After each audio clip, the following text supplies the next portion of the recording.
একটা কথা বলার জন্য ক্যামেরার সামনে দাঁড়িয়ে গেলাম। সেটা হচ্ছে জীবনের সময়টাকে কাজে লাগান, তাহলেই জীবন আপনাকে অনেক দূর নিয়ে যাবে। সো সময়টাকে কিভাবে কাজে লাগাবেন তার ওয়েটা হচ্ছে একটাই, সকালে খুব আর্লি ঘুম থেকে উঠবেন এবং আর্লি বেডে যাবেন। অহেতুক সোশ্যাল কমিউনিকেশনে পড়ে থাকবেন না। সেই সাথে আপনার গুরুত্বপূর্ণ সময়গুলোকে আপনি স্টাডির মাধ্যমে কাজে লাগাবেন। সাপোজ আপনি কোনো অফিসে চাকরি করেন, আপনি চেষ্টা করবেন অফিসের কাজের পাশাপাশি নতুন কিছু শিখতে, তাহলে অফিসকে আপনি সেই শেখাটাই দিয়ে অন্য সময় সহযোগিতা করতে পারবেন।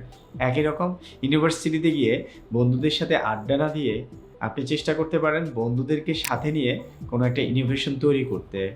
ঠিক একই রকম আপনার সাপ্তাহিক যে দিনগুলো আছে সে দিনগুলোর পাশাপাশি নিজের জন্য অ্যাটলিস্ট আপনার উইকেন্ডটা বের করে নেবেন। তাতে করে নিজেকে আবিষ্কার করতে পারবেন, নিজেকে রিফ্রেশ দিতে পারবেন এবং চেষ্টা করবেন অবশ্যই কাজ থেকে অনেক দূরে যাওয়ার, বাইরে যাওয়ার, নিজের মাইন্ডটাকে ফ্রেশ করার। আর যে যত বেশি ঘুরবে তার স্বাস্থ্য তত বেশি ভালো থাকবে এবং সেই তত বেশি ভালো কাজ করতে পারবে। তাই শেষবারের মতো যেটা বলবো, সময়কে কাজে লাগান, তাহলে আপনার জীবনটা আরো অনেক সুন্দর হবে। এই শুভকামনায় শেষ করছি।